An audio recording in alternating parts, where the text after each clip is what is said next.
I have really enjoyed learning that craft, and I think it's kind of like a Bathurst deal where you really build up to the racetrack. Indy's very much like that. Yeah. It takes you some time to really understand the race, understand what goes on, but I feel like we're in a really good spot in that regard. But um, it's just, yeah, it's crazy. I've enjoyed it so much.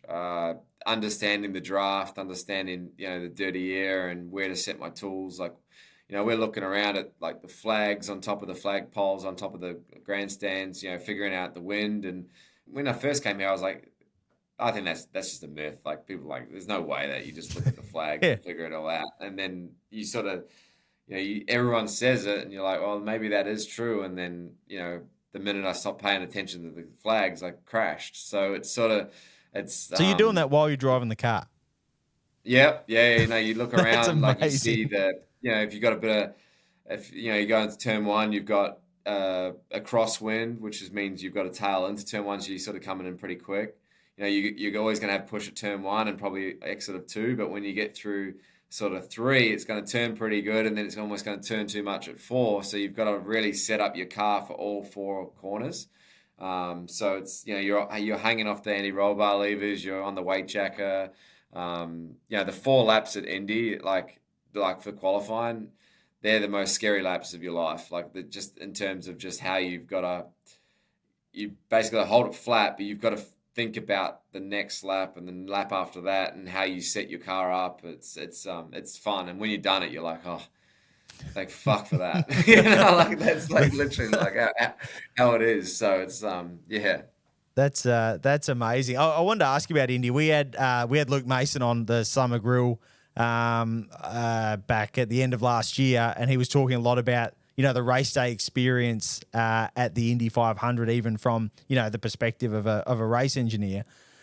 What's it like as an athlete in one of this isn't just the biggest car race in the world; it's one of the biggest sporting events in the world. What's it like to take part in that as an athlete?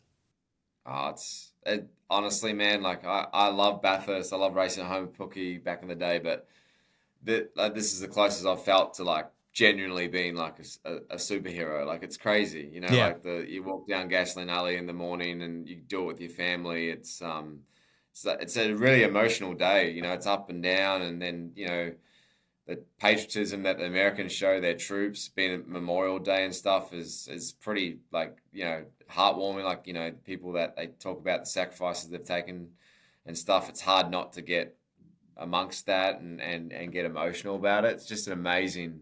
And being a foreigner, you'd think, oh no, it wouldn't really bother me, but it is very like just Kind of stirring. privileged. Yeah, you feel very privileged to race on like such an amazing weekend, and knowing that this year's 108th running. Like it's nuts, the amount of racing, the amount of history that you're racing on top of, and yeah, it's. I highly recommend to anyone to like come to this race at least once. Like even if you don't like IndyCar, even if you don't like ovals, just to attend and see the city, how they get behind it, see what happens. It's just there's nothing that matches it. There's nothing, and I genuinely thought like Bathurst 1000 morning's pretty awesome, and you get out on the grid and you're like a sardine, you can't move anywhere or whatever. Just think about that like 20 times. Like Yeah. it's just crazy for one day. It's like nuts. How's life outside of motorsport? Obviously, you talked a bit about, Shane moving and, guys wanting to move overseas. That's a fairly natural human thing to want to do, just to go and explore another country and experience another culture. Does it sort of feel like home a little bit in the States now after a few years of being there? Yeah, for sure. I think the hardest thing for me has been so far away from mum and dad and the family and whatnot, my sister and stuff, but and my friends. Like I'm the godfather to one of my best mate's sons, and I've really missed seeing him grow up and whatnot. And eventually, when we have kids, it's most likely going to be here, and a lot of my best friends aren't going to be able to spend as much time as we probably thought they were going to spend with my future kids. And it's and that same goes for my parents. But that's probably the hardest thing. Yeah. But like living here, I've definitely had a head start with my wife Carly, and all her family and friends are here, and definitely it's at times, especially in 2020, 2021, when you couldn't see anyone, that softened the blow from a, holiday perspective, Christmas and, Yeah. have Thanksgiving over here and stuff, and learning all those sort of holidays and stuff. It was definitely made it easier. But no, I love it here. I enjoy. I feel like the American fans and the people have really, warmed to me and welcomed me, and that's been nice as well, and I've really enjoyed that. How does the off-track schedule as an IndyCar driver compare to Supercars in terms of, sponsor, media commitments, the simulator work? I guess you don't really have as much of that on the Supercars side. What's the comparison to life outside the car? I think from a performance standpoint, I think we actually do more with the team, like with simulator, with going to see the team, debriefing, things that we do.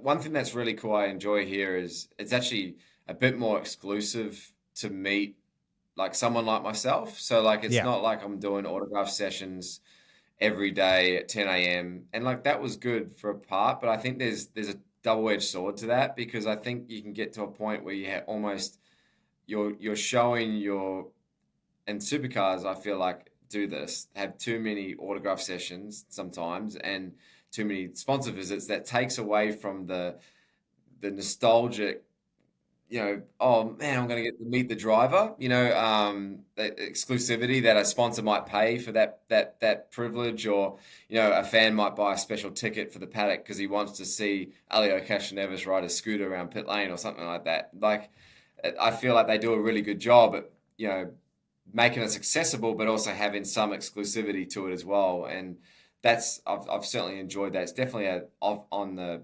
on-track side of an IndyCar race event. I get to the racetrack on a Thursday, sometimes Friday, depending on the day, and I'm out Sunday night straight after the race. And where in a Supercar event, I'd be there probably on a Monday, and I'd leave on Monday, kind of thing. Yeah. There's just because you have so many sponsors you got to get to, and that's part of the parcel. It's how Australia works compared to how America works, and it's just very different. But bit hard to do a ride day in an IndyCar as well. You can't really squeeze someone in. Yeah, exactly. No ride days over here. But yeah, no, it's hard to explain without sounding like a dickhead. Like without sounding like like it's. But I really think that both sides could learn a bit from each other. What are your goals for the IndyCar season this year? What have you sort of set as, the pass mark and the above pass mark for 2024? I think, and as well as anyone, like I never really came out and said I'm going to win the championship or whatnot, but ultimately my goal is to win the championship and the 500. Whether that happens both this year, I'm not sure, but I know for a fact that like I've got the tools, and I feel like I'm at the experience level now that I can really put together a strong tenure and be somewhere, there or thereabouts at both ends of the races, like whether that's the last 25 laps of the 500 and then, or, being in the mix come Nashville in September for the championship. So I've got the people, I've got the tools, I've got the, the car and the experience now to do something. So there's no doubt. I feel like we'll be there or thereabouts. Just need to add that Authentic has a ripper special at the moment for all Scotty Mac fans. They're offering 20% off their full range of Scott's IndyCar models. So all you have to do is visit their website at AuthenticCollectables.com.au, order any of those cars and use the discount code SCOTT at the checkout, and you get 20% off them. And we'll be back in the next couple of weeks with a new episode of the Hard Card Podcast. Don't forget to like this video and subscribe to the Authentic Collectables YouTube channel. Hit that little bell to make sure you never miss an episode. Thanks again, Scotty. No worries. Thanks, guys. Appreciate it.